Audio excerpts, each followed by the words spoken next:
कहानी को शुरू करते हैं। ये बात साल 2018 की सर्दियों की है। अमेरिका के कोलोराडो में रहने वाले स्टर्लिंग बेकस नाम के एक शख्स अपने 11 साल के बेटे सैंडर के साथ वीडियो गेम खेल रहे थे। सैंडर को लैम्बोर्गिनी की एवेंटेडोर कार बहुत ज्यादा पसंद थी। स्टर्लिंग इस बात को अच्छी तरह जानते थे क्योंकि सैंडर वीडियो गेम खेलते हुए अपने लिए हमेशा इसी कार को चुनता था। उस दिन भी ये दोनों पिता पुत्र कार रेसिंग वाला गेम खेल रहे थे। हमेशा की तरह सैंडर इस बार भी लैम्बोर्गिनी एवेंटेडोर चला रहा था। गेम खेलते खेलते सैंडर ने अपने पिता से कहा कि कितना अच्छा होगा अगर हमारे पास ये कार सच में हो। लैम्बोर्गिनी की इस सुपर कार की कीमत लगभग 2 करोड़ 30 लाख रुपए है। स्टर्लिंग के पास इतने पैसे नहीं थे कि वो इतनी महंगी कार अफोर्ड कर सके, लेकिन अपने बेटे की आंखों में उस कार के लिए इतनी चमक देखकर वो उससे ये बात नहीं कह सके। उसी समय स्टर्लिंग को एक आइडिया सूझा। उन्होंने निर्णय लिया कि वो अपने बेटे के लिए ठीक वैसे ही एक कार बनाएंगे। उन्होंने जब ये बात सैंडर को बताई तो उसकी खुशी का कोई ठिकाना नहीं रहा। सैंडर ने कहा कि वो कार बनाने में अपने पिता की मदद करेगा।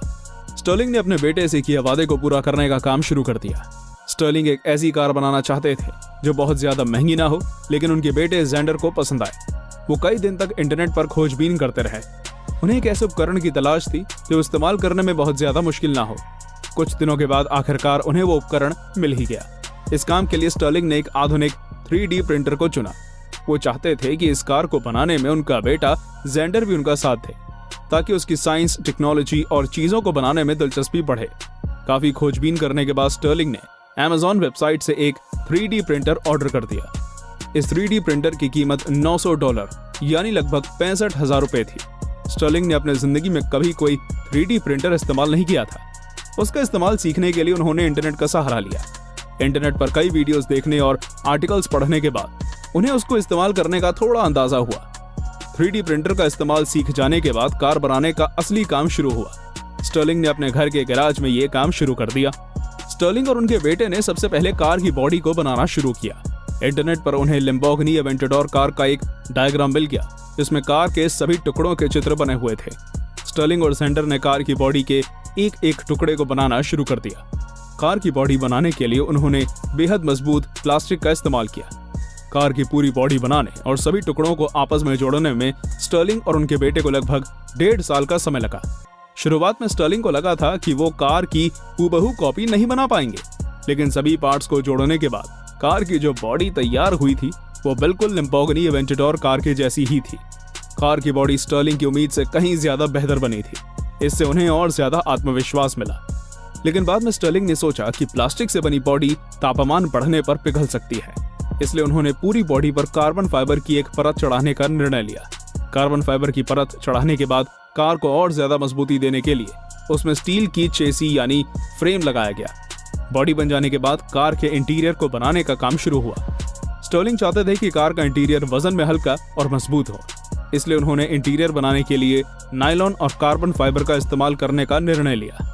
यहाँ तक पहुँचने के बाद स्टर्लिंग को एहसास हुआ कि कार को पूरा बनाने के लिए उन्हें बहुत सी चीजें खरीदनी भी पड़ेंगी, क्योंकि हर एक चीज को 3D प्रिंटर से बनाना संभव नहीं है। स्टर्लिंग ने कार के एक एक पुर्जे जैसे टायर, विंडशील्ड, लाइट और अन्य जरूरी चीजों को इकट्ठा करना शुरू किया। कार के सबसे मुख्य उपकरण उसके इंजन के लिए स्टर्लिंग ने 2003 की शेवरोले कॉर्वेट का LS1 V8 इंजन चुना। ये इंजन स्टर्लिंग को एक कबाड़े की दुकान पर काफी सस्ते में मिल गया था। स्टर्लिंग चाहते थे कि ये कार बिल्कुल असली लैम्बोर्गिनी एवेंटेडोर की तरह ही दिखे, इसलिए उन्होंने इस कार के लिए छोटे से छोटे पुर्जे भी लैम्बोर्गिनी एवेंटेडोर कार के जैसे ही खरीदे। वो नहीं चाहते थे कि इस कार से उनके बेटे को जरा सी भी निराशा हो। इस कार को बनाने में स्टर्लिंग के लगभग $20,000 यानी लगभग 15 लाख रुपए खर्च हो गए थे, लेकिन स्टर्लिंग को इसकी जरा भी फिक्र नहीं थी। उन्हें सिर्फ इस बात की फिक्र थी कि उनका बेटा खुश है या नहीं। लगभग 2 साल में स्टर्लिंग की ये कार पूरी तरह बनकर तैयार हो गई। स्टर्लिंग का बेटा सैंडर इस कार से बेहद खुश है। स्टर्लिंग ने इस कार को बनाने में सैंडर को हर समय अपने साथ ही रखा था, जिसका नतीजा ये हुआ कि सैंडर ने साइंस और टेक्नोलॉजी में दिलचस्पी लेना शुरू कर दिया है। और सबसे महत्वपूर्ण, वो इस बात को समझ गया कि इंसान अगर चाहे तो उसके लिए कुछ भी नामुमकिन नहीं है। स्टर्लिंग को इस बात की खुशी है कि वो अपने बेटे की ख्वाहिश को पूरा कर पाए। सैंडर अब अपने परिवार के साथ अपनी इस खास कार में घूमता है। लोग इस शानदार कार को देखकर अपनी नजर इससे हटा नहीं पाते हैं। लोगों को जब ये पता चलता है कि ये कार घर में बनाई गई है तो वो और ज्यादा हैरान रह जाते हैं। कई लोग स्टर्लिंग से इस कार को खरीदने के लिए मोटी रकम का प्रस्ताव दे चुके हैं, लेकिन स्टर्लिंग कहते हैं कि ये कार उन्होंने अपने बेटे के लिए बनाई है और ये हमेशा उसकी ही रहेगी। इस कहानी से ये बात तो साबित हो जाती है कि अपने बच्चे को खुश देखने और उसकी ख्वाहिशें पूरी करने के लिए माता पिता किसी भी हद तक जा सकते हैं। तो दोस्तों, आज की वीडियो में बस इतना ही। ये कहानी आपको कैसी लगी, अपने विचार हमारे साथ कमेंट के माध्यम से जरूर साझा करें। हम मिलेंगे आपसे ऐसी एक और रोमांचक वीडियो में। धन्यवाद।